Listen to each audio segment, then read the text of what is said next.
Welcome to the college football closing time betting show right here on Pub Sports Radio. Ian Cameron, Conor Mack with you as we're ready to break down the Saturday college football card. Well, what's left of it.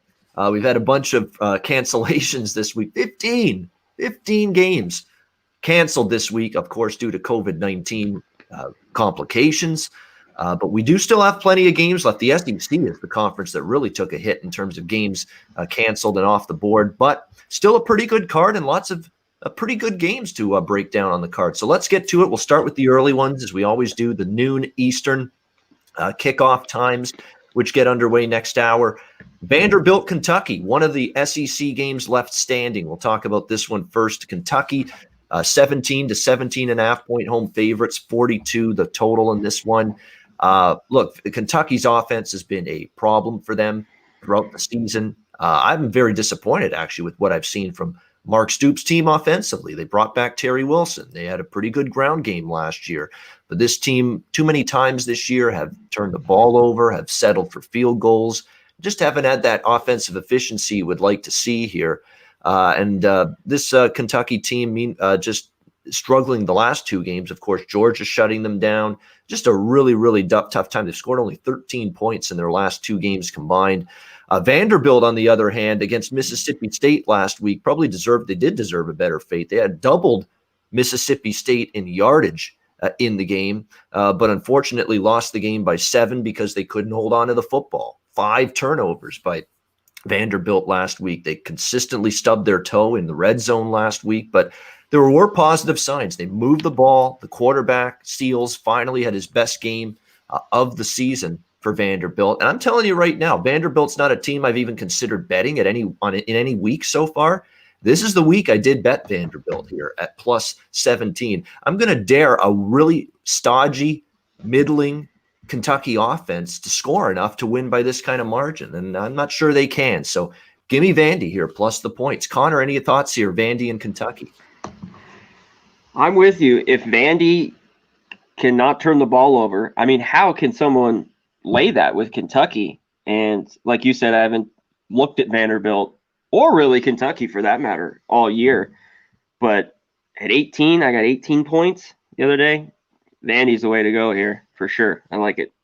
All right, on we go. TCU, West Virginia, Big 12. West Virginia 3-point favorites here, 44 the total in this game. West Virginia has been in, you know what you're going to get usually with West Virginia, pretty close football game. They've played a lot of ones. They did have the blowout win against Kansas State last week. They covered again against Texas, but lose the game 17-13. It's a really good defense that Neil Brown's team has this year. I like this West Virginia defense. They are good at wreaking havoc in the backfield. They're very good in terms of pass rush. That's a good thing for them moving forward. And lo and behold, Jarrett Doege, he's still not a polished, finished product yet for this West Virginia offense, but he's improving. I'm seeing signs of improvement and better play out of him on a weekly basis finally, which is good to see. TCU, on the other hand, they took care of business last week against Texas Tech, but better teams on their schedule, they've lost every single one. And I would consider West Virginia, one of the better teams. I mean, they're not the Oklahoma level or Oklahoma State level in this conference necessarily, but they are one of the, I think, upper echelon teams still in the Big 12 with a very good defense. And I'm not sure this TCU offense going on the road is going to light up the scoreboard. So I do think at 3, I don't know if I'd lay more than a field goal, but at 3, which is the current number now, I'd lean to the home team here, West Virginia. Conor, what's your thoughts on this one? Yeah, this is kind of a tough spot, and both defensive teams that don't score much. They're very both these teams are to me. They're decent. I think West Virginia's a tad bit better, and as it shows, I think they're a field goal here. I didn't dig deep in this. TCU, I just thought it's kind of a weird spot. TCU is just grind it out. West Virginia, it is only 3, but I didn't want anything to do with it. And I don't know why. I guess if I would have got under 3, I would have looked at West Virginia, but I haven't really been on them all year, and I didn't really want them here either. Seems like a kind of maybe a sleepy game too. I don't know, in the 20s, both teams. As you can see, the total's 45 or something like that. So yeah, I like the under too, but it's very low. That's the problem. When you get me into the 44 range with a college football under, I'm not interested, because you could almost sometimes with fluke plays and special teams plays and turnovers, you could almost get over that by accident. But it does set up like a low scoring game. I agree. Yeah, and real quick, it's kind of like not to say it, but like two bad teams get together. These aren't bad teams, but like that huge under, which at first I like the lean that FIU FAU. Look how they're kind of bad teams get together. It goes over all of a sudden, and FAU had been under all year, So yeah, I got to pass here. All right, yeah, no problem with that. We got next game at noon Eastern, ACC, Wake Forest, North Kakalaki. We've got Wake Forest about 12.5, 13-point favorites over North Carolina, 70.5 the total. Huge move toward the over, and all I can say to that is it's a good thing I bet it when I did, because I think I got 67 on this total, and now it's 70.5, 71. It's skyrocketed up. North Carolina is an over machine right now. They are an offense that is very difficult to stop. They're putting up 30s, 40s, hell, even 50s on a weekly basis with Sam Howell and that excited Michael Carter and come. That's a really good offensive football team, North Carolina. The defense lacks a little bit, though. And I know last week they played better against Duke, but Duke's a limited one-dimensional offense. Now you're playing Sam Hartman and a pretty good Wake Forest offense here in this game that's capable of putting up the points. And more than anything, North Carolina they don't play at a blistering pace, but they play a slightly above average tempo.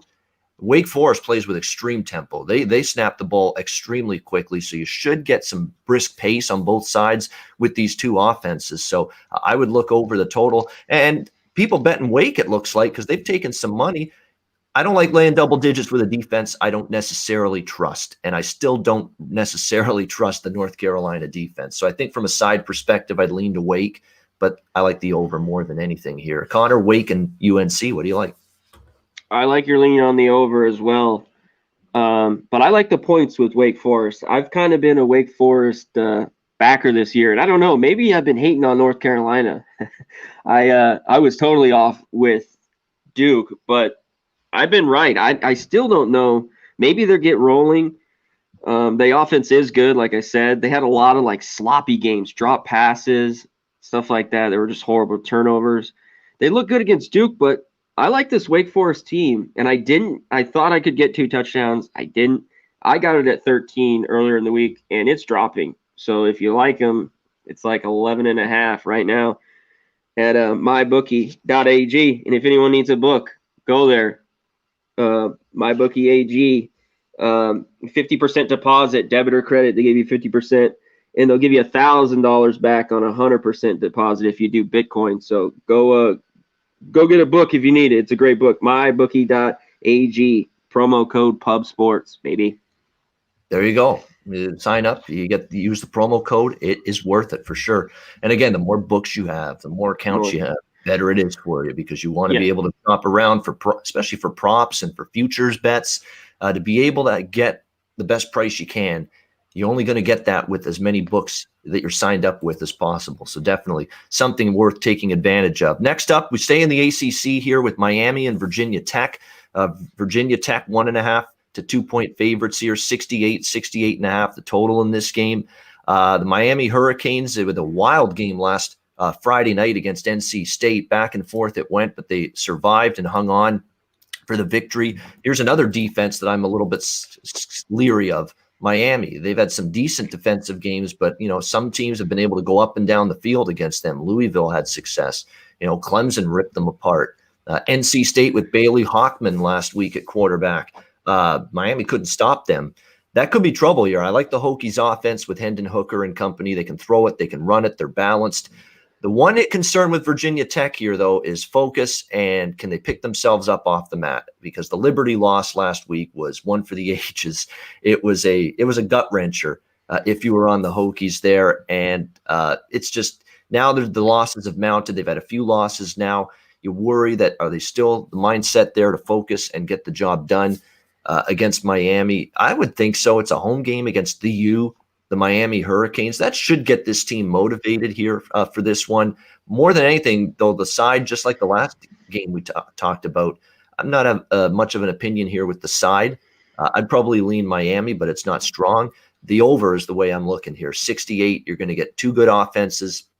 two defenses that are struggling. I mean, Virginia Tech got just ripped apart by Liberty last week. Malik Willis just went up and down the field against that Virginia Tech defense, and he was a mobile quarterback. Well, so is Eric King for the Miami Hurricanes. So to me, it's the same profile of an offense that could do damage here against Virginia Tech. But at the same point in time, I think the Hokies move it against Miami's D as well. So it's another game. I think we see a shootout with the Hokies and the Canes. Conor, what do you like here? I'm with you. I got this game at 62.5 on Monday, and it's just kept shot up. Wow, that's a great number, because that was definitely a right at the open number. Good on you. Money. I jumped all over it at 8 a.m. Because of COVID, I haven't really jumped on stuff I normally would in the past because, all the players and stuff like that. But when I saw a total, like in a game like this, I've been trying to get on. And, I thought it would go up, and it's gone all the way up. And I still think it's good because Miami, they gave up 45 to NC State, to their backup quarterback. I think this is another one in the 30s, maybe the 40s. I like Miami, but not enough. I think the line's right where it should be. I think Miami could win this game, maybe on King, like with his legs, get a late score. But I got to pass on the side here. Because Virginia Tech, they should bounce back after losing that to Liberty. That was wow. But hey, Liberty. They're playing good football, like you say, Bavano. So yeah, but I'm passing I love the over. I still like even at this 68, and I'm passing on the side. Yeah, definitely. And it looks like Miami, by the way, should have their starting left tackle back. Yeah, that's the amazing part. They moved the ball up and down last week. They didn't even have their starting left tackle on the offensive line, but it looks like he will be returning for this game, talking about John Campbell. So that would be huge for Miami, and already a very good offense. You get, obviously, one of your key cogs on the O-line back, probably going to make you even better on the offensive side going into this game. All right, next game, noon Eastern, Indiana, Michigan State in the Big Ten. We've got Indiana, 7.5-point road favorites, 52.5 the total. Lots of Michigan State money as home dogs. None of it mine. Like, I'm not interested in Michigan State. I get the spot for Indiana is not the greatest because they've got Ohio State. That's the big showdown next Saturday in the Big Ten. So you worry about this, road trip to East Lansing here for the Hoosiers. But I don't see enough to like out of Michigan. Like, they just got absolutely annihilated. They got their doors blown off last week by Iowa. Rocky Lombardi is not a quarterback I trust. The defense does not really look good. Iowa went up and down the field, and Iowa's not necessarily an explosive offense. They're run heavy, and they throw when they need to, but they're not necessarily explosive attack, and they hung 50, on Michigan State last week. That should mean Michael Penix Jr. and the Indiana offense should be able to move the ball. Stevie Scott, the running back, on the ground as well. They should be able to have success. They're a very balanced offense as well. Now, Indiana, their stat profile is not great, but you can't argue with the results so far. They found ways to win every game. Ugly win against Penn State, but a win. They beat Rutgers after that. And then I think they had their best game of the season last week against Michigan. That was their most complete performance, dominated the Wolverines. If this hits 7, I'm going to bet something on Indiana here. Spot be damned. Okay. Because I think they're that much better than Michigan State here. I understand the spot. It's probably not going to be a bet or make the card, but I'm not the one of these people that have matriculated in here on Michigan State this week, pushing this number down.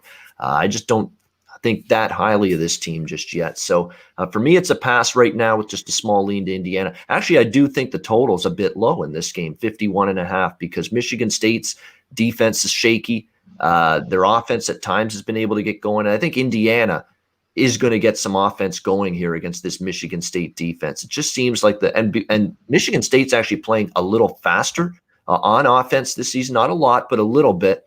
And it's making their totals look a little bit low. We've seen Michigan State, find ways basically to get up and over some totals. So to me, I would look over here with this modest number in the low 50s. Conor, what's your thoughts on this Big Ten game? What's up, Razor? Got him in the chat. He likes Virginia Tech, huh? I like it. I think they bounce back. But they rise up from the ashes after that tough loss. They could. Absolutely. They should. If a home game against Miami, it can't get you fired up, I don't know. There's something wrong with you, I think. That's true. Packers gear. Get out of here. Anyways, I'm with you here. If I get under 6, and I've been on Indiana the last couple weeks, and they've covered, and there's something about this spot I don't like. And like you said, I don't want Michigan State with the points. I know a lot of people think this is, and it is kind of a strange spot, and I want nothing to do with it. If I got under 7, I could look at Indiana, and I don't, that's not going to happen here. This game kicks off in 45 minutes, so it was a pass for me. All right, pass for Conor with Indiana, Michigan State. We move on. Next noon Eastern opening kick. We go to Conference USA for this one. Middle Tennessee State and Marshall, one of those undefeated teams like Cincinnati and BYU that we're talking about teams like this saying, man, we should have an 8-team playoff in a year like this for teams like this because they deserve a shot. And Marshall's looking like a team that might deserve a shot right now. They're laying 24 here against Middle Tennessee. The total 55.5 here in this game. It's a mismatch. There's no question about that. I did lay a little 23.5 a couple days ago with Marshall in this game. I just think they've got the ability to absolutely control this game, dominate this game. It's really been rough sledding this season for Middle Tennessee and for Stockstill and company. It's been a really, really tough go for his team this season. They've had offensive issues. Their defense has been absolutely carved up in multiple games this year, which is definitely something that you got to think is a concerning situation going into this game against a Marshall offense that, look, Grant Wells, the quarterback's been really good for this team this season. He's moved the ball well. It's been impressive to see what the way this Marshall offense has played, and they definitely have the best defense in Conference USA. This is not a conference top to bottom, Conor, that plays a lot of defense, but Marshall definitely does. They've held every opponent below 17 points or less allowed to every single opponent this year. That's pretty impressive stuff.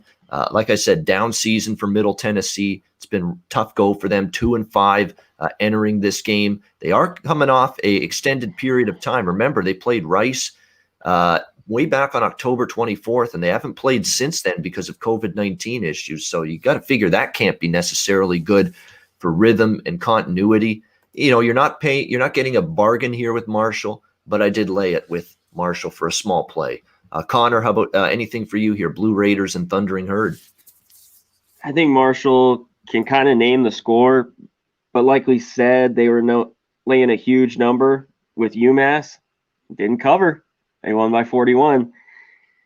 And I didn't want anything with this here. I just think it's a little too high at 24 and a half. I know if you got 23, that's pretty good because I don't think Middle Tennessee State does anything. I just think a weird cover. Marshall's got a great defense, so I don't think they give up much. I just can't, it's like Marshall. I'm seeing these big spreads with them. They are really good this year, and I bet them early. But in some of these games, I don't want to lay these gigantic numbers with them, so I'm passing here.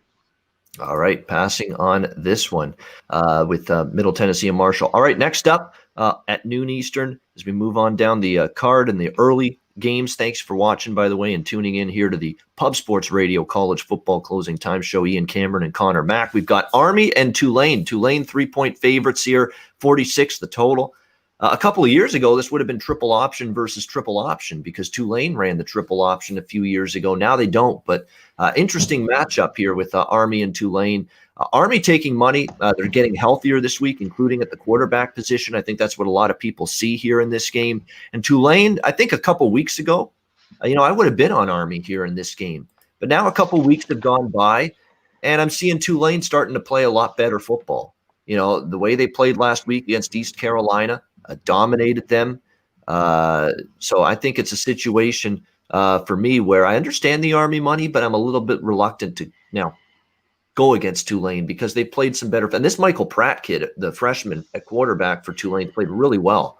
And this offense is coming right now. And you know what I always sometimes say about Army? When they play pretty good offenses, sometimes they have a tough time getting stops. So for me, it's a pass.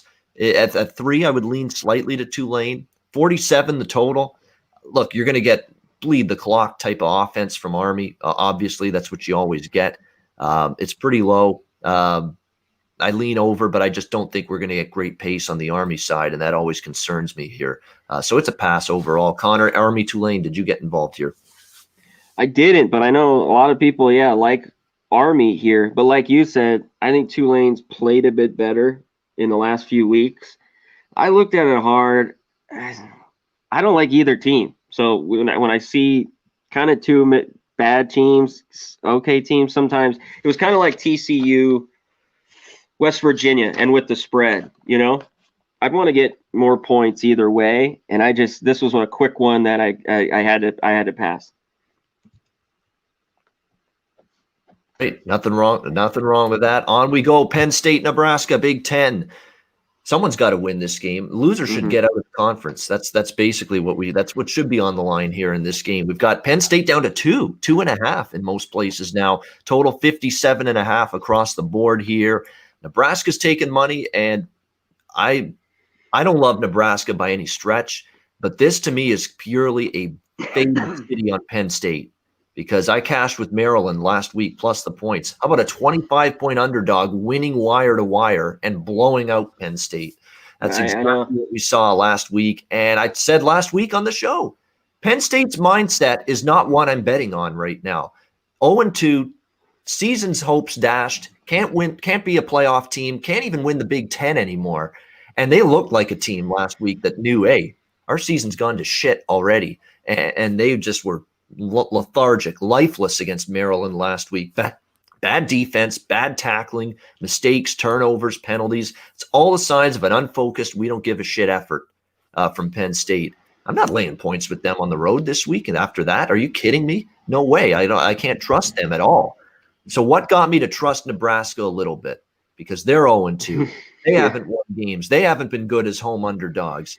They're still talking that there's a chance to improve. And if you watch the Northwestern game, I had Northwestern and they cashed. Very fortunate. Nebraska outgained Northwestern by over 200 yards. They were in Northwestern territory with the football all game long and just consistently couldn't finish drives. But they moved the ball, and if they just have better finish to their drives on offense and execution-wise, they could have won that football game. So I do see a Nebraska team that I think could still salvage their season, at least for today. Penn State, not so much. So I'm on the Huskers here as the small home underdog. I got 2.5 now.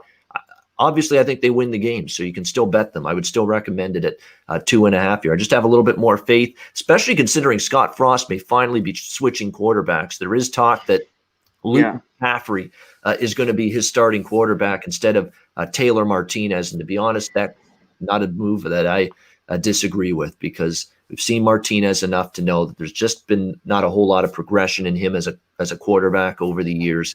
It certainly couldn't hurt. I also do lean to the over, but again, if Penn State's, not focused again or not into it, not got their heads checked into it, that's why that game against Maryland stayed under. But I do lean over. But the stronger stance for me in this game is the Nebraska side. Conor, what's your thoughts here? Penn State, Nebraska. Someone's got to win this game. Yeah, and I want neither. And all the things you said, the Penn State, there's no way I'm going to lay points with him on the road right now. In Nebraska, I can't trust Martinez. I think he needs to go. I think the change needs to be made. Frost, Martinez has been there, it seems like forever. And, he just can't get it done. For some reason, I lean on the over a little bit here, like you were talking about. I mean, if Penn State, I think some points will be scored, because this Penn State, they don't have a great defense. And I think they'll be able to score a bit on Nebraska. I think they could put up 30. So I lean a little bit on the over 56 here. Yeah, so do I, definitely. I think it's because Penn State, Nebraska, when these offenses are clicking, this total's in the 60s for sure, but they haven't been clicking. So, they've been struggling at times, both of these teams offensively, but that's why you're getting the total in the 50s. So it's kind of like that proactive buy low approach here. If you like the over in this game.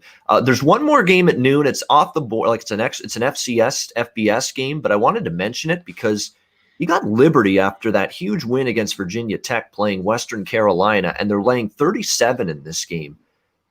Just blindly looking maybe at Western Carolina plus 37, just because, Liberty's off the massive you can't understate how big a win that was against Virginia Tech for Liberty. If there's ever a game where they're just if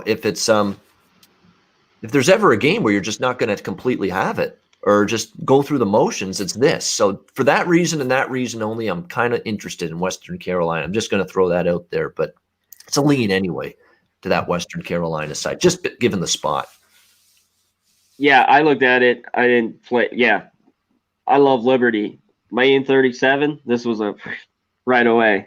I'm like, no way. So I'm with you. If I'd had to play it, if they gave me a free bet, I'd take Western Carolina. And thanks for everyone in the chat. We got 40 people in here. And if you haven't, guys, check out Wolf Spreads. It's a great app. Download the app. Weekly put in a Pub Sports Radio Battle Royale. You get 10K and you bet the NFL games, and the winner each week gets a prize pack, shirts, stuff like that from Pub Sports Radio. So go join, go download the app. It's a lot of fun.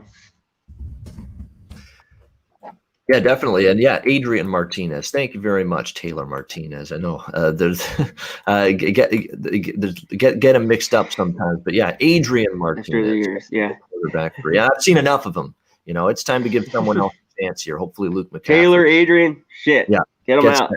Yeah, exactly. Definitely get him out of there. All right, 2 p.m. I believe we have a 2 p.m. Yes, we do. South Alabama, UL Lafayette in the Sun Belt. We've got Lafayette 15. I see 14. I see 14 and a half. I see 15 and a half. So it's, again, this is one of those shop around regardless of what side you like. I'm on South Bama here. Lafayette's been a miserable double-digit chalk all season long. I think I've talked about that in multiple games. They're a good football team, but they've been overvalued from day one, way overvalued. They've had a terrible point spread mark. And South Alabama, they have struggled to win games lately, but they're in a lot of games. And they rarely have gotten blown out this year. Other the UAB was a bad game for them, but outside of that, they've hung in there. It's just too many points. It's been too many points all season long for this UL Lafayette team as favorites. And I like South Alabama here, plus 15 in this one. Conor, did you get involved here? Yeah, you nailed it. South Alabama. And like you said, you nailed on the head. I love Lafayette, I think, but 15 and a half. But South Alabama is a team that plays at a slow pace. I think they can hang around here. It was just too many. There's just when I saw over the 2 touchdowns and I got 15 and a half, I love South Alabama here. I think they cover easily. Maybe not easy, but I like getting them 15 points. Let's just say that. Yeah, I guess the team that's repeatedly struggled in double-digit role, no question about that. All right, we go to the 3:30 Eastern start times now in college football. We start with a big one in the ACC, Notre Dame, Boston College. Notre Dame opened about 13 and a half, down to 11 and a half, 51 the total. And I think betting markets are seeing kind of what I'm seeing. This is a dangerous game and a dangerous spot potentially for the Irish against a Boston College team. Getting this kind of points has been money in the bank for them all year. Jeff Hafley's team 4-1 against the spread as a dog this year. They've been competitive. Their defense is solid. Their offense is getting better.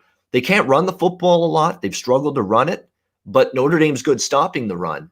Where Boston College has been good offensively is throwing it. Phil Jurkovich is getting better every week at quarterback for BC, and the Notre Dame secondary is the weaker part of that defense. We saw DJ Uiagalelei last week for Clemson hit on some big pass plays. So even though Clemson lost the game, they still torched that secondary, almost 400 yards through the air for Clemson last week against Notre Dame.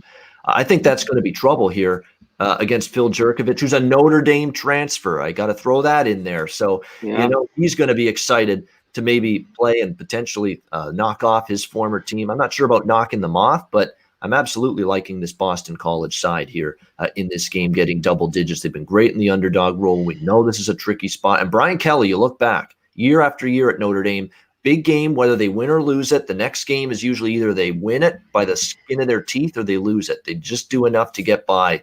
Notre Dame has been pretty damn consistent in after these big games. They are kind of lethargic and struggle to win, let alone win by margin. I think more of the same here. I like Boston College. Conor, what's your thoughts? Yeah, I agree. I think after that big win, they just want to get through the season here. They want just W's. And I think it's a great spot. Boston College has always played them well. Like you said, Jurkovich, I like the way he plays. Both teams just played Clemson. And one barely lost, and Notre Dame won in OT. And I see a little bit more of the same. And like you said, I'm a Jerkovich fan. I've been on Boston College a few times this year, and I got 13. I know, like you said, people, it's dropping a little bit. I wouldn't go as long as I guess you're getting over 10, but it's going fast. I like BC. I'm going to take them here. I think it's just one of those flat spots after a huge, huge win. That's the biggest win Notre Dame's had in years. I'm talking 20 years, 25 years. I mean, they've lost every big game. Trevor Lawrence, I know, is out, but yeah, I got to look at the flat spot here. Go BC. I like the over as well. AB in the chat saying liking the over. I agree. Yeah, Notre Dame has destroyed Boston College the last two, no question. But this is a totally different situation. This is a better Boston College team. Remember, that was the tail end of the Adazio era, and it was for Boston College. They had a lot of injuries last year as well, and quarterback injuries, running back injuries, defensive injuries. This is a completely different individual game situation, in my opinion. I do respect series history, and obviously Notre Dame's rolled over BC, but I think it's a totally different situation that we've got that we're dealing with here in this game. Texas State, Georgia Southern. We've got Georgia Southern about 10.5 point home favorites here, 49 the total. This is a team that's tough to beat at home. There's no question. They've won 8 straight on their home field. They've covered 6-2 ATS in their last 8 home games. And when you look at this Texas State team, it's just a team that's mired in a massive losing streak. Tyler Vitt was terrible last week. Brady McBride, we were all excited about him. He struggled. They go back to Tyler Vitt last week, and he didn't play well at all for Texas State in that game. 2 interceptions, 38-17 loss to App State. It's really tough because Georgia Southern probably wins this game, but they play the triple option. I don't love laying double digits with that style of offense, so it's a pass for me. Conor, anything for you here? Yeah, I like Georgia Southern a little bit. I wish I got 9.5, and it's gone up to 11, but I still took a little piece of Georgia Southern. Texas State. I'd rather be with Georgia Southern at home here. And like you said, I won 9.5, but I still took it at 10.5, and I think they win here. I'm just hoping they cover. That's all we want. Just cover, baby. Just cover, baby.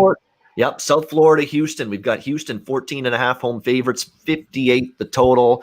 You talk about a step down in class for Houston after playing UCF and Cincinnati in their last 2 games. This is that step down in class here for Houston. And I think they get their offense rolling here against South Florida. Just exactly what you need when you're ailing a little bit as a team to play and an offense to play this South Florida defense, which has just been absolutely hideous all season long. I think Houston and Clayton Tune and company get this offense rolling here in this game and put up a big number. South Florida, they recently made a quarterback change as well. And to be honest with you, since they made the quarterback change, things have been a little bit perked up a little bit for this South Florida offense. They've been able to move the ball with Noah Johnson since he took over at quarterback for Jordan McLeod. Jordan McLeod wasn't getting the job done early in the season. Noah Johnson has been better. They should put up points. I think the number it's right on that precipice. I would only look to lay the points with Houston here. But I think the over might be the better play because I've seen some good offense lately from South Florida in a couple of games with Noah Johnson. So makes me think they can contribute to the scoreboard. I think something like 38 or 42 for Houston, and then you can get 21 or so from South Florida, and the game can get over 58 points. So I like the over here, Bulls and Cougars. Conor, what do you like here? I agree with you. This one kind of slipped my mind, but I was looking at earlier in the week. I like the over as well. The side, I think Houston covers, but I don't really love it. But I think Houston scores. I think they score, they bounce back. They score in the 40s, and I think they give up some here to South Florida. And I'd lean to the over a bit in this game as well. All right, so lean to favorite and over there. On we go. Next game, we've got let me see. Where are we now? Let me just see. All right, we got USC Arizona. Here we go. Pac-12 action. 12. USC 15-67 the total. USC could win by 3 touchdowns or more, but this is Clay Helton. The one thing that's keeping me off USC is it's Clay Helton, and we see this team under him coached. It's not necessarily a great coach team, well-coached team. Mistakes, penalties, but offensively, they should go up and down against Arizona. Their defense looks really, really rough coming into this season, Arizona. Not a lot of experience, not a good defense to begin with last year. Keaton Slovis and company should have a ton of success here against this Arizona defense. What can you get from their offense? Because I'm pointing toward over here at 67. I actually posted it on Twitter, and I do like the over because I do think Grant Gunnell, a quarterback for Arizona, can move the ball. I didn't see anything particularly awesome out of USC's defense last week. I mean, Jaden Daniels in Arizona State had a great deal of success offensively against them last week. So the key for me, again, just like the last game, can I get 17-21 out of Arizona in this game? I think I can. And I can get into the 40s at least, I would think, with USC, and we can get over this total. So that's where I'm looking more than anything. A lean to the favorite, but over for me in this game. Conor, what do you like here? Yeah, I think Slovis can do what he wants here. I don't like the spot, though, against Arizona. I was on Arizona State, and, of course, they covered, but I had a piece money line, and that was – it hurt, being up 13 points or whatever and just losing that way. And I was trepidation. Last week I took only a few Pac-12 games. I liked Colorado. They won. Arizona State. And I liked Oregon State. They lost. Washington State looked really well. I'm on really nothing this week, too much. So I'm really watching the Pac-12, and I love it because that's here in the West. I just want to get a feel for these teams a little bit more. And You're right. SC should cover. I don't love it. I don't like it right here. It looks like Luke McCaffrey warming up, by the way, with the first team offense for Nebraska. So he looks to be your starter for the Cornhuskers today. And that is a good thing in my mind. Good job, Scott Frost. All right, Colorado, Stanford. Stanford up to 9 now as home favorites in Palo Alto. 54.5 the total. The number went down to 7. Colorado money came in. Now it's back up on Stanford, and it's because Davis Mills is good to go. Fake positive test last week of COVID, so false negative as they call it. So he's good to go this week for Stanford. And if you watched Colorado, UCLA was one mistake after another last week in the first half, and Colorado capitalized. And then when UCLA finally got their shit together, Colorado didn't do much in the second half. I think that's a bit of a phony win last week for the Buffaloes. It's a buy low with Stanford, especially with Mills back. I'm going to lay it here with the home favorite Stanford. I still think there's a little bit of a class difference with these two teams. Give me Stanford here. Conor, anything for you? No, I'm in a pass, but you hit it on the head. I think it was kind of a, not fluky, but with Colorado, I know he's back in, but I don't like the 9. It just kind of is making me just lay off. I think you're on the right side. I think Stanford's the play. I think they win here by double digits. I'm just a little, like I said, I want to watch. UTEP, UTSA. We've got UTSA 7-point favorites at home, 45 the total. Easy pass. I lean under, but I can't lay full 7 with this UTSA offense. They've been that underwhelming, that poor this year. Very disappointing to see how bad they've performed lately on offense, but I'm not going to ask UTEP to do anything for me. So it's a pass here, Conor. What, anything? Same thing. This was a total pass. I mean, if you really want to lean is to UTSA to San Antonio, I wouldn't take UTEP at all. Yeah, and here's AB. He just said, I think SC is the obvious play. I think he's right. Sumlin is a bad coach, but how Ian said, I don't have a lot of faith in Helton. He's, he's not been a very good coach at SC. Of course, he has the way better players, so they should cover. I didn't love the spot. Fundamentals, it's all USC on both sides of the ball. AB in the chat, I'm responding to him. It's all US. That's why I could only look USC, but this is a lay 15 on the road after a huge come-from-behind win against Arizona State. The spot is dubious enough, and again, if it's a really good team and well-coached team, they can probably get out there and get it done and have the focus needed to win by this kind of margin. Sometimes I don't trust USC to be that kind of team. So the lean is USC, but I ain't going to pull the trigger, especially when I got other games that I feel better about from it. But I do like the total over in that game. I definitely do, and I posted that on Twitter. All right, Southern Miss, Western Kentucky. Western Kentucky, 8-point favorites, 45.5 the total in this game. Western Kentucky's perking up a little bit, at least offensively, a couple of games. Southern Miss is just in a world of hurt. They're on their 3rd coach of the season. But again, Western Kentucky now is in a price range because of how bad Southern Miss has been, where they not only have to win, they got to win by almost double digits. I just can't get anywhere near this game. It's an easy pass for me. Connor, how about you? Yeah, same thing. I think Western Kentucky's the better team. They got to win by more than 8 here, or almost 10. So it's a pass. I mean, Southern Miss is just shambles. That team is total shambles. It's just a little too much. So I had to pass. All right. Next up, we've got Louisville, Virginia. Virginia, 3.5-point favorite, 66 the total. This was a rescheduled game from last week. Louisville. Last I checked, I'm trying to get updates because they said close to kickoff they were going to name who's going to be in, who's going to be out. We haven't heard that yet. And it's 3:30. You're not going to hear until about an hour before kickoff, and that's obviously not now. It's a couple hours away. So it's tough. This is an over matchup, but with Louisville having the time off now unexpectedly, is there maybe that first quarter where it's just out of sync offensively? That worries me a little bit, but I'll lean over, and I'll lean a little bit to Louisville, but just because I prefer to get them catching points than laying points, and I don't know if I believe in Virginia laying more than a field goal here, so it's a lean to Louisville and over for me. Conor, anything here, this ACC game? I feel the same way with you. I'd rather get points right now with Louisville. Hey, they destroyed me early on in the year. They're just not the same team that they were last year. I mean, I didn't play this game. I'd look at them because it's at 4. I look at a bit on the over too. I mean, Virginia, I don't love it though that either. It's getting pretty high because their defense, both these defenses. I mean, Louisville, other than that Notre Dame game, which was just I don't even know what the hell happened there. How Notre Dame can score, that's a strange game. They've been an over team as well. So I guess a little bit on the over that you talked about, but I passed on this thing. All right, Northwestern and Purdue. Northwestern 3-point road favorites, 49.5 the total. This is a really challenging game as well because it's not the greatest of spots for Northwestern. They're coming off 2 down-to-the-wire wins against Iowa and Nebraska in back-to-back weeks. But I like this I ain't betting against this Northwestern team. I like them a lot. I've said that before with Pat Fitzgerald, Peyton Ramsey, the transfer quarterback from Indiana, who's played well. The defense has been good. They forced turnovers.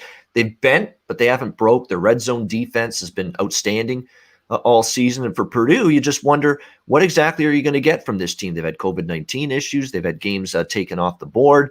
So it's just dubious to what exactly can you expect here from Jeff Brom's team heading into this game on later this afternoon. So it's questionable exactly what kind of – are you going to get a strong, solid effort from this Purdue team? That's the big question. They are 2-0. They have started well. Aiden O'Connell, the quarterback, has looked pretty solid for this team, and he's actually now in 7 games, 13 touchdowns, just 6 interceptions. So very, very good in terms of that regard.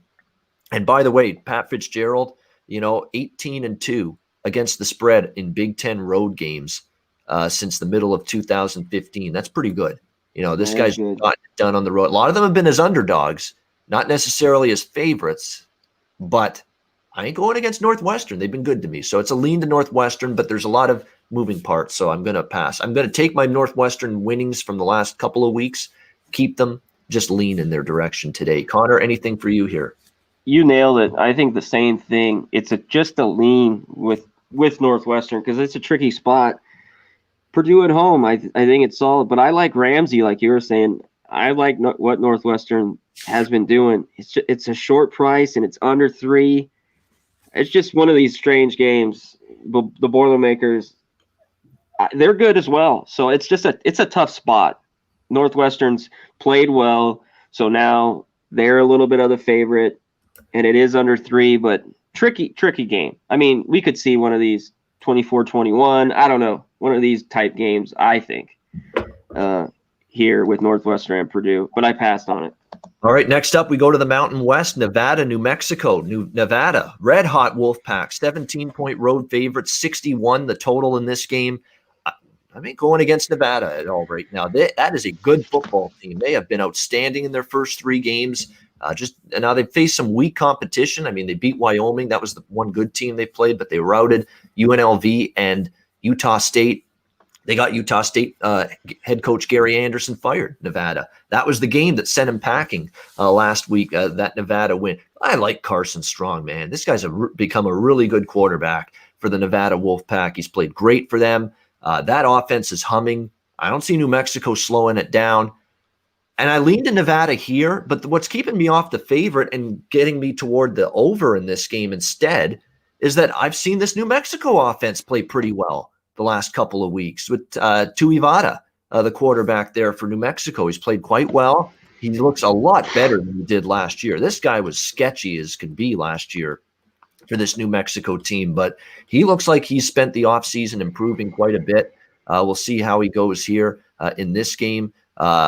Looks like, though, he's got an injury of some kind here, so he's questionable. So keep an eye on that. But Tuioti, if he does play, it's going to be a guy that's played well. Trey Hall would play in his place if he doesn't go today. But New Mexico's offense it's a almost like a gimmicky offense. It's difficult to prepare for, so that worries me. And Nevada now, the power rating is skyrocketing up on Nevada. Mm-hmm. Like before the season, they're laying maybe 9 in this spot on the road at New Mexico. Yeah. Now they're laying 17, but their offense looks good. So I like the over because I don't think New Mexico's stopping Carson Strong in Nevada, but I could see New Mexico contributing here. So I like over 61. Conor, anything here?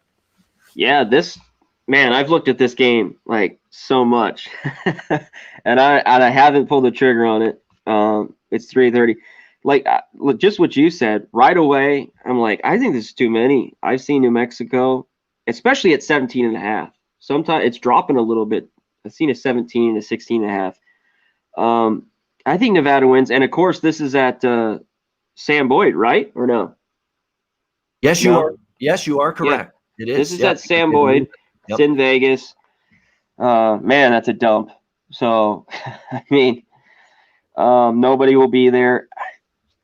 God, and then right away, like I said, I like New Mexico with that 17 in the hook. If it drops below, I think Reno's the better team. It's just that weird, I think, a backdoor cover. New Mexico has scored more than I thought this year and, watching their games. So I struggle with this one. For now, it's a pass. I've kind of pulling my hair looking at this thing every which way. Yeah, I understand. There's games like that, and then when I get to that point, it's like, all right, I'm leaving it alone. On to the next one. Speaking of on to the next one, SEC, Arkansas, Florida. Florida 16.5 point home favorite, 60.5. The total 61.5. When you get this deep into a season with a team that still has not yet failed to cover a point spread like Arkansas, 6-0 against the spread, I don't look for reasons to bet against them. In fact, I see a lot of reasons to bet on them here. Florida, no Kyle Pitts. He's been ruled out, and he has been huge for this offense with Trask. They got a lot of other weapons, too. Don't get me wrong. I'm sure he'll still play well and have a good game, but you factor that injury in, which is significant. You factor in the spot. Huge cocktail party win last week against Georgia, and now they're laying 17. The Florida defense is starting to play better, but I don't know if they're lay 17 with trustworthy better yet, this Florida defense. Let's not forget, early in the season, teams were marching the ball up and down against them. Arkansas defense, by the way, has been better lately. Barry Odom, by the way, is their defensive coordinator, former Missouri head coach, and he's taking over the head coaching duties because Sam Pittman has got COVID-19. So, but that's that's a wonderful, seamless transition. This is a guy that's been a head coach for many years. It shouldn't be that big of a problem for Arkansas. And I think we're going to get a very inspired Felipe Franks at quarterback for Arkansas today. Former team, obviously lost his starting job to Kyle Trask, which was the right call, but still. And he knows it. I'm sure he knows. I deserve to lose the starting job, but it gives you that chance to still, let's stick it to them here and let's play well. And Franks has played better.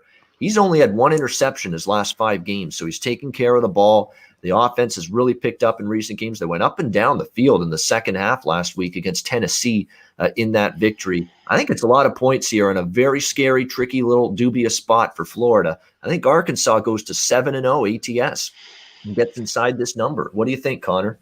I'm with you. I mean, they were my best bet last week. You and me both been on them, and I think it's just the perfect spot too. And I got it at 17.5, a few days ago. I made sure I got that. I think Franks plays inspired. I just think it's a flat spot right here. It's not crazy, but you got to take the points, I think, with Arkansas. I think Florida, they win this game, and I'd lean a little bit on the over. But I just love Arkansas. I'm going to ride them too, man. You keep winning. You got to take it, and I think they compete in this game. That's a little bit such a huge win. That win with Florida, beating Georgia, even though Georgia was really banged up and a bunch of guys missing on the defense, was a big win. I just like the points here. I'd rather grab the points than lay it. That's in this spot. Yeah, absolutely. We're both in agreement here. I also smaller play on the over, but I like the side a lot better. Arkansas here, plus the points. Moving on down the card, we've got Oregon, Washington State, Pac-12. Oregon, 10.5-point road favorites, 57.5 the total. There is some rain in the forecast for Pullman. The wind's not going to be terrible, so this is a game I see points in. Tyler Schuff, I was impressed. Man, that looked like Justin Herbert, the sequel, last week at quarterback for Oregon. He threw the ball well. He had that running ability that Herbert had. You would have thought Herbert was still there at Oregon. Played really well, and especially in the second half against Stanford. They've still got a lot of weapons at receiver. The offensive line, I thought, remember, they had their left tackle, Sewell, opt out. And the offensive line was a big, pleasant surprise for me. They still played well. They have C.J. Verdell, one of the best running backs in the country. That looks like an offense loaded for Bear. And I know Washington State kind of gummed up Oregon State's offense for about a half last week, but when Oregon State finally got their offense going, Washington State wasn't stopping them in the second half last week. But unfortunately for Oregon State, they were too far behind. But once they got the offense, and Washington State's still very sketchy on defense. However, under Nick Rolovich, this is a Washington State team that he may have a quarterback in this Jaden DeLora kid. He run and shoot quarterback in high school. Same system that Nick Rolovich had at Hawaii and now has it here at Washington State. Knows the system, knows the scheme, and he was great last week against Oregon State. And I think he can move the ball here at home. Oregon's defense is really good and it's loaded, but I think he can still move the ball and contribute here. So I'm off the side. Here's a quirky thing. Head-to-head, Washington State's 10-0 ATS the last 10 head-to-head against Oregon. How about that? Some reason Washington State has been a thorn in Oregon's side. I don't love the matchup here for Washington State, but I'm not going against a trend, head-to-head trend that strong. So it's still a lean to the home dog for me, but my play is going to be over 57.5 here, Ducks and Cougars. What do you like, Conor? Oregon, Washington State? I'm leaning both from what you said, and I looked that up, and you just bring it up even more. I lean toward the over here as well. I think both teams score a bit. I think Oregon wins. I'd say they win by over 10. I just don't like the hook. It'd be nice to get 9.5. I'd take it. But you said this trend with Washington State, it's just unreal against the Ducks, especially in Pullman. I'm going to look at this game. It's later tonight, and but I lean both ways. I got to take the 10.5. I don't know if I can do it, but I'd lean more towards the over here for sure. Yeah, I think points will be scored. Yeah, I agree with you there. I was shocked with how good the offense was, and I was because I liked Oregon State last week, and I'm like, man, I should not. I'm done underselling Nick Rolovich as a coach. This guy can look what he did with Hawaii. They got to a Mountain West championship game. Hawaii got there with Nick Rolovich. I mean, he's just a really good coach, and even though he had a lot of issues coming into the season, to get that performance last week was impressive. So I'm not in a rush to go against Washington State again right now, even though this is obviously a much tougher opponent here taking on Oregon. Next game, SMU Tulsa. SMU 1-point road favorite, 64. I've liked a lot of SMU this year, but I've seen this movie before with them. You get them against any kind of defense, they struggle. Yeah. Cincinnati shut them down in a game. There was another team they played with a very good defense that shut them down as well. But when they've played good defenses, better defenses, that's when they've struggled. Tulsa's got one of the better defenses in the American Athletic Conference this year. I like Tulsa a little bit here in this game. Conor, how about you?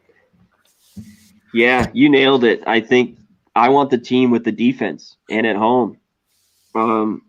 Zach Smith's been okay. I think he gets enough done here. He's gotten better, yeah. You're right. Gotten better, yeah. He's gotten better, and so that's why I want him here. It's a pick 'em and even take a money line. I think it even's gone to 1 for SMU. I'll take the home team with a better defense in Tulsa here. All right, next up we've got Hawaii, San Diego State back in the Mountain West. San Diego State 10-point home favorites, 51 the total, 52 in some spots. I cashed a ticket against San Diego State last week with San Jose State. Nice. Went on the road and won outright with a backup quarterback because Nick Starkel got injured early in that game. I thought I was done for with San Jose State when he got injured, but this backup came in there and move the ball against a San Diego State defense. So you combine all of a sudden San Diego State's defense, which is usually great, they just let a backup quarterback waltz onto the field and go move the ball successfully, especially in the second half. They weren't stopping him.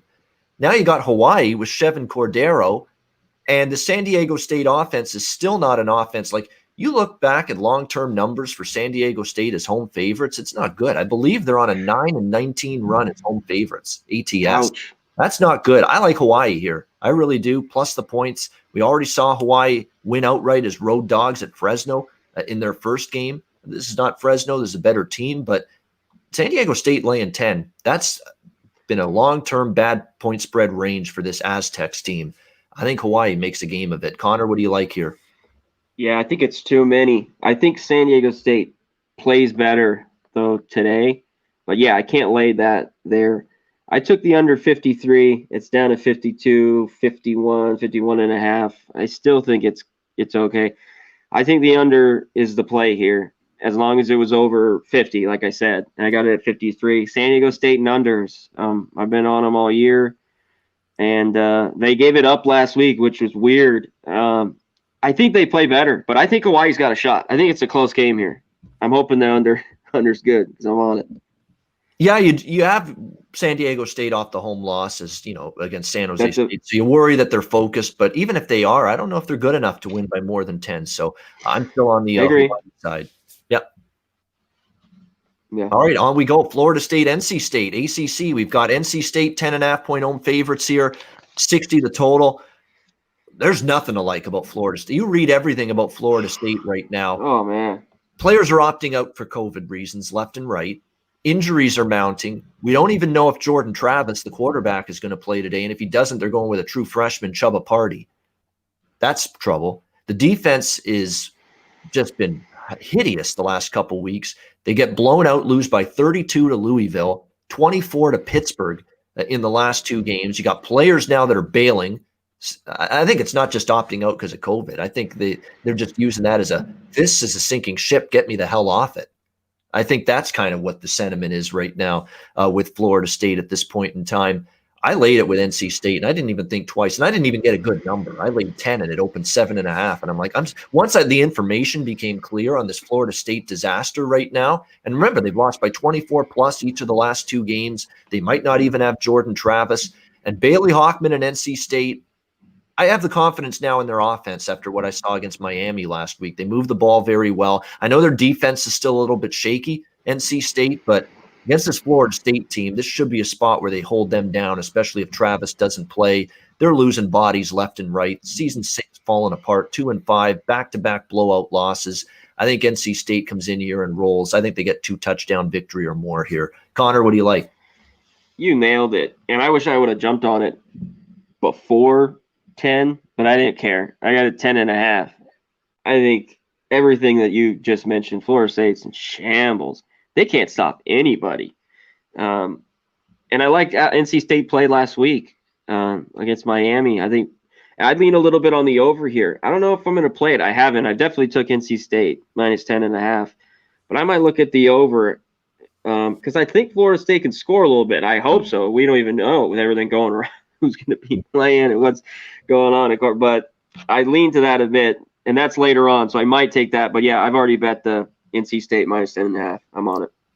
Temple, Central Florida. We've got Central Florida 25.5-point home favorite, 76 the total. Your usual high like crazy total here on a UCF game.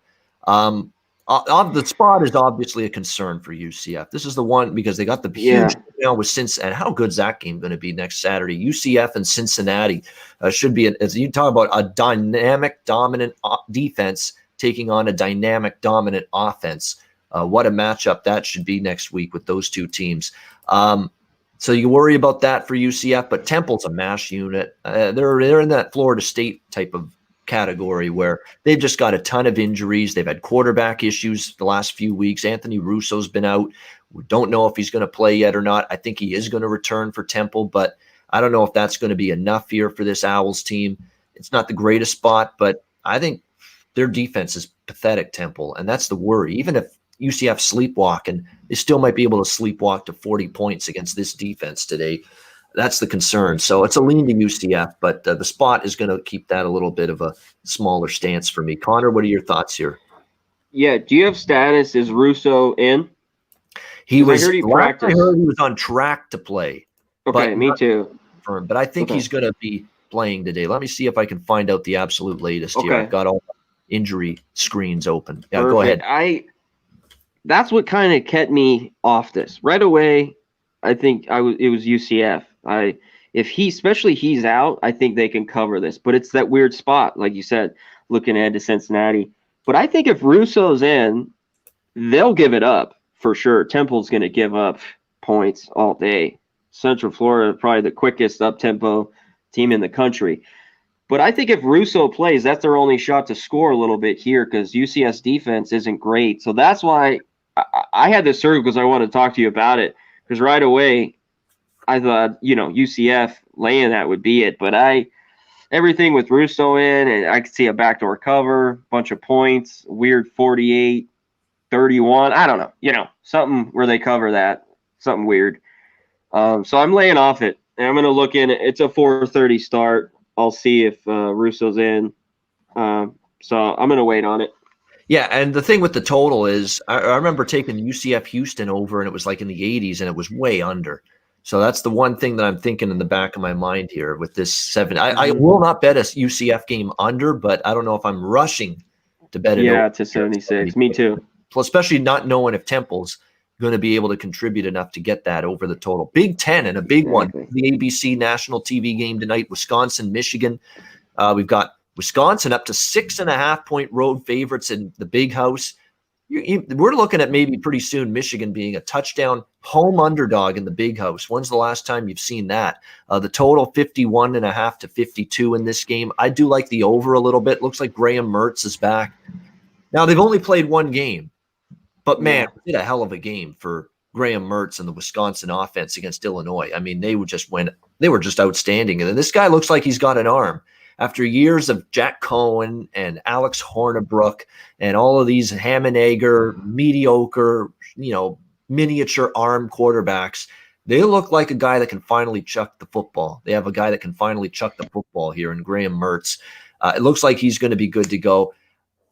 Michigan's not, I don't trust Michigan here because Wisconsin looked so good in the one game. The one concern here is you're going to lay almost a touchdown with a team that hasn't played in forever, over 3 weeks since Wisconsin's last game.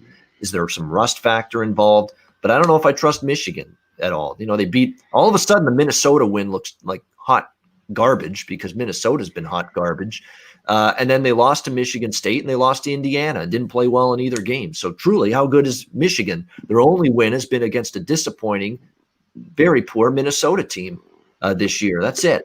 So I understand the Wisconsin money, but it seems too easy. It seems this game has felt too easy all week to lay it with Wisconsin, and that's what's bothering me. And the whole world loves Wisconsin here, yet it's still Wisconsin or pass for me. Conor, what do you think here? Badgers and Wolverines. You nailed it. It's driving me. It's Wisconsin or nothing, and I took it because I'm anti-Michigan and Harbaugh. And they've continued to lose. I think they're the better team. The layoff is what's, like you said, has got me thinking. Just everything here, and it's under a touchdown, so that's better. If it's got over a touchdown and it's at 6.5, I don't know. But I mean, Michigan. We talked about it last week. I was on Indiana, and they easily win. Michigan's not a good football team. I don't think. Wisconsin's better, but all those weird things come into play here that you kind of hit on. Yep. With not playing in a while, Mertz, the COVID, all this stuff. But I think Wisconsin's the better football team, so I laid it with them, the 6, and I hope they win. All right, Illinois, Rutgers. Rutgers 6-point home favorites, 51 the total. This is a pass for me. I mean, I think Rutgers wins, but Illinois is really in a way. But is Rutgers ready to be 6-point chalk? I don't know, but I lean Rutgers. What do you think here, Conor? I agree. I'd lean Rutgers. You're telling me lay chalk with Rutgers? Yeah. Pass. Get the hell out of here. That's the issue. Exactly. Yeah. Can we trust them in this role? I'm not sure. Fresno, Utah State. Fresno State 10-point road favorites, 52.5 the total. People betting Utah State, again, coaching change. Maybe you perk up the team a little bit. I could see that. I think Gary Anderson's a horrible coach. So people taking Utah State to be better because Anderson's not there anymore. I don't disagree. I think he was terrible. I don't think he did it. He was a total bust at Oregon State and Wisconsin when he coached there. The problem is they have no offense, Utah State. Their quarterback play has been hideous. Jason Shelley from Utah transfer has been dreadful. But Fresno's laying up double digits on the road for a second straight week. That's not a good spot for them.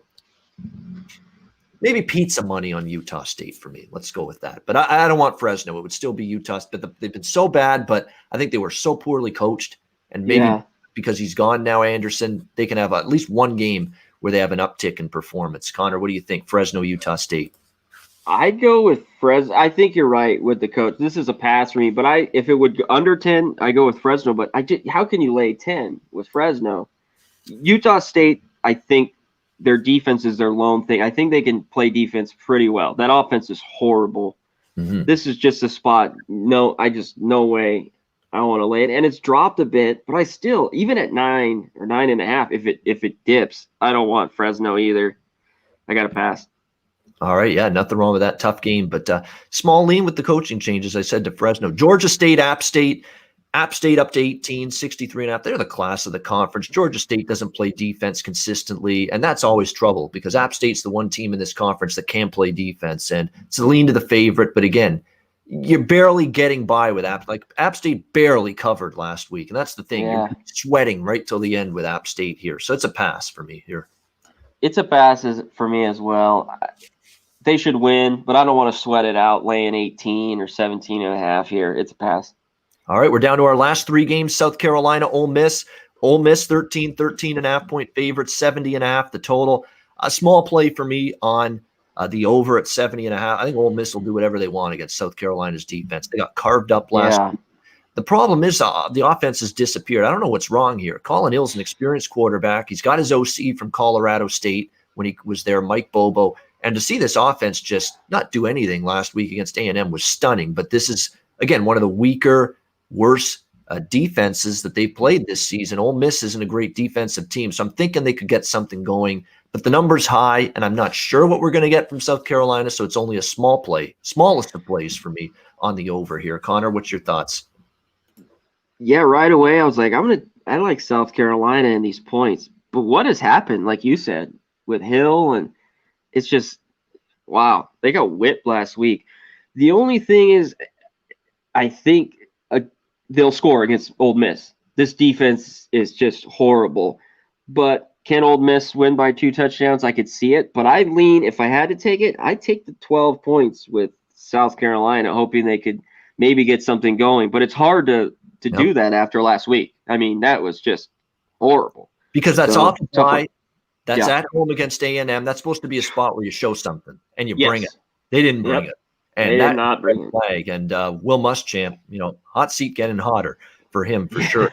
All right, we're down to our last 2 games. They're late night games, both of them. Oregon State, Washington. We've got the Washington Huskies, 14-point favorites, 51 the total.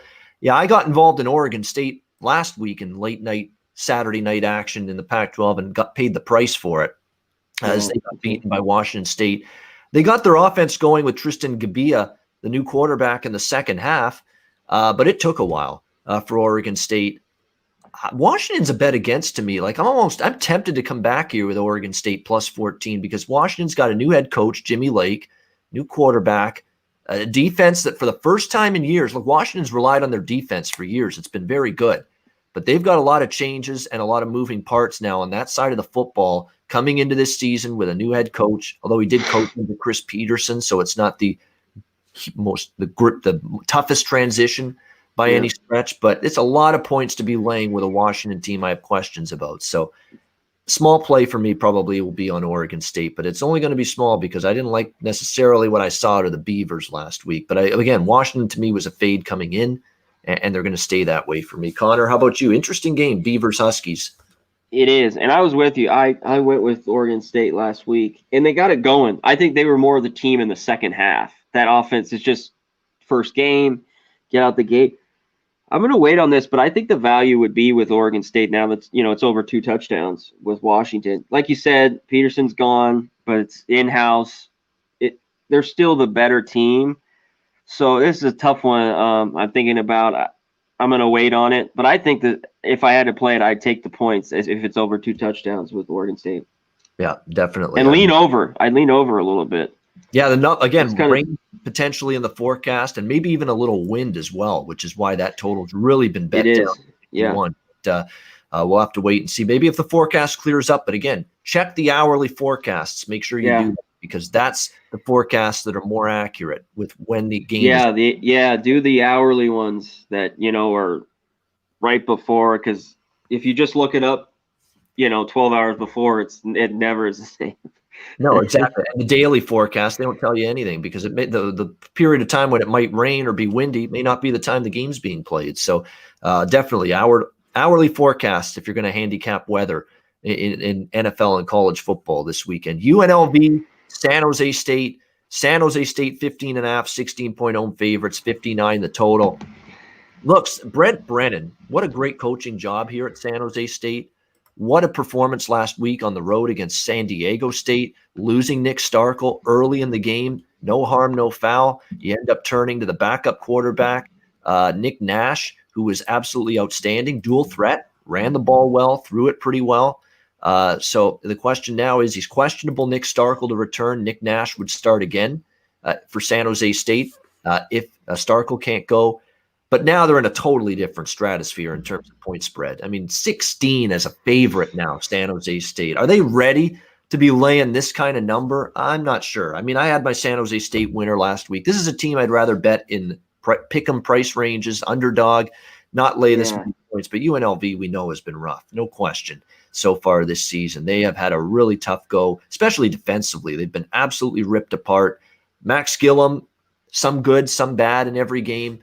Maybe over, because I think San Jose State with Nick Nash showed what they could do offensively last week. He still was very good. The offense moved the ball against a much better defense than the one he'll be facing here. So if anything, I would look over this 59 here in this game. And UNLV has been cashing a couple of overs this year, and their defense is absolutely hideous. So nothing on the side. I don't trust UNLV enough to take all these points, but maybe I look over 59 here with the Rebels and Spartans. Conor, what's your thoughts on the in your own backyard on this UNLV team and what's going on with them? UNLV's horrible. I mean, and they've lost all 0-3 against the spread, and they've been kind of close. God, I could see them losing this by 20. It's after that big win. Can San Jose State win again? I think they do. UNLV's that bad. Just like you said, laying 15.5. 16 is just not a spot that I love to be in. If I got backdoored by UNLV, it'd drive me fucking nuts the rest of the day. That's why I want to take San Jose State, but yeah, so I'm passing here. And this is late night. Sometimes, you had a good day. You look at a late nighter on the West Coast here to get action on, but I think I'm going to pass. Before we get to best bets to wrap up the show, briefly, anything for you, Conor, on this rescheduled out of the blue Pac-12 game that's going to be played tomorrow, noon Eastern, 9 a.m. Pacific, Cal and UCLA all of a sudden going at it tomorrow in Pac-12 action. We've got Cal 3-point favorites at UCLA, 55.5 the total. They did this because the Cal game with ASU got canceled. UCLA's game with Utah got canceled, so they figured, travel's not terrible, Berkeley to LA. Let's get these two teams playing this weekend against each other, get that game taken care of. Short turnaround situation. I'd rather trust Justin Wilcox, the Cal head coach, than Chip Kelly. I'll put it that way right now. So I have a lean to Cal -3 in this game. I don't know if I'll bet it, but and I like Cal coming into this. I think Chase Garbers, I called him Chase Garbage early in his career because he was garbage. Garbage, not Chase Garbers, but he's played better. Down the stretch last year, he played a lot better, and the Bull played well. And he looks like he might be one of the better quarterbacks potentially in the Pac-12. He's got that kind of ceiling. So, and UCLA was gift wrapped, was just not very good at all, not sharp at all last week against Colorado. They just gift wrapped the win for Colorado last week in that game. Dorian Thompson-Robinson, I like him. The skill position talent, some of it I like, but I still don't like this defense of theirs. And there's a huge discrepancy in these two teams at the defensive side of the football. So I'm leaning Cal -3, Connor. What about you in this one? I'm leaning in 2, and there's some 2.5s basically across the board now. Yep. I'd go with Cal, and I kind of lean the over. Cal's defense is better than UCLA, but UCLA, I mean, they had all those turnovers last week, but giving up that many points to Colorado, I mean, I think Cal's the play here, and I'd lean a little bit on the over. Right, so a lean to Cal and a lean to the over for Connor in this rare Sunday noon college football game, Cal and UCLA. You know what? I think there's money on UCLA too because of the situation. Cal's the team that's got to travel. I get that, but the travel's not terrible. And again, short turnaround. You just found out Friday night, like 36 hours, and you got to prep your team for an opponent. I think Wilcox can do that. I trust him to do that better than Kelly. Let's put it that way. Yeah, Kelly's just been a disaster at UCLA. Yeah, it's not been good. You give me the better defense in a short price range like this, so that's why I'm looking at Cal here in this game. I'm betting it. All right, best bets before we wrap it up. Great show as always. We got through every game. Best bet for me, the number has moved a little bit on this one, but it's the team that Conor used as a best bet last week. I'm using them tonight. Arkansas +16.5 is out there right now still with the Razorbacks against Florida. It was 17. I wish we still had that number, but I still think 2 touchdown victory at most for Florida in this game. No Kyle Pitts. Dubious spot after beating Georgia, which was a huge game last week. Arkansas 6-0 against the spread. Have covered every single point spread this year. And I think they do it again. Felipe Franks against his old team will be fired up. And I think he'll play a good game, give his team a chance to be competitive. Arkansas plus the points, my best bet. Connor, if you had a best bet, where are you going? Sorry, I was going to go NC State, but I'm going to stick with it. It's up to 67.5. I got it at 62. I'm taking the over. I'll just stick with it. Miami and Vatech over 67.5. Hopefully they both light up the scoreboard. That game just went off, kicked off, so choose another one.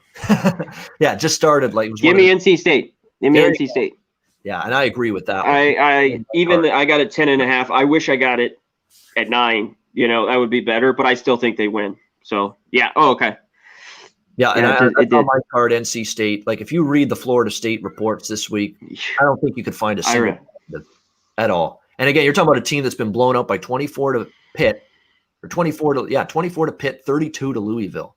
And they're not world beaters in the ACC. Neither is NC State. But, if they're losing by those margins to those teams, I think NC State can win by 2 or more touchdowns. They're just depleted, COVID depletion, injury depletion, may not even have their quarterback. Defense is a sieve right now, Florida State.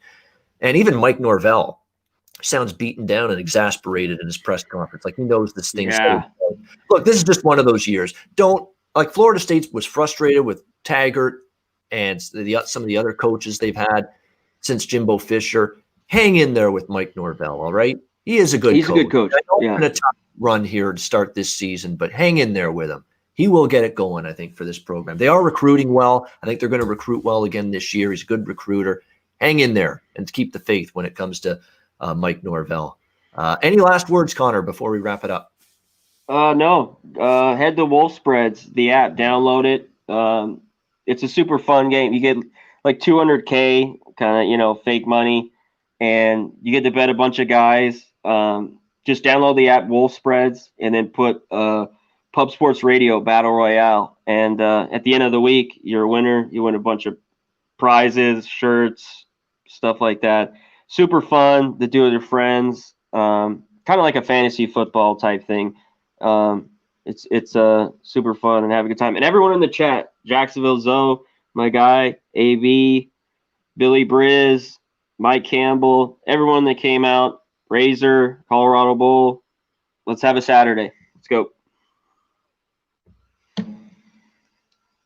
I just finished saying in the chat to everyone, thank you for tuning in. Really, we appreciate it. We know Saturday's a busy day. It's a weekend. It's not always easy to join us here on this show or the NFL show that we're doing tomorrow, but we really do appreciate it. So speaking of that, join us again tomorrow, noon Eastern, 9 a.m. Pacific. It's Connor and I and Ski Profit. NFL closing time tomorrow. Can't wait to talk about it. Yeah, it's an interesting card. We'll break it all down. Lots of, who's in, who's out with these teams, injuries and COVID as well in the NFL. So we'll break it all down. Noon Eastern tomorrow. NFL closing time show right here on the Pub Sports Radio YouTube channel. For Conor, Mac, I'm Ian Cameron. Have a great Saturday. Good luck with your plays. Enjoy the college football card. We'll see you tomorrow, noon Eastern, for the NFL closing time show right here on the Pub Sports Radio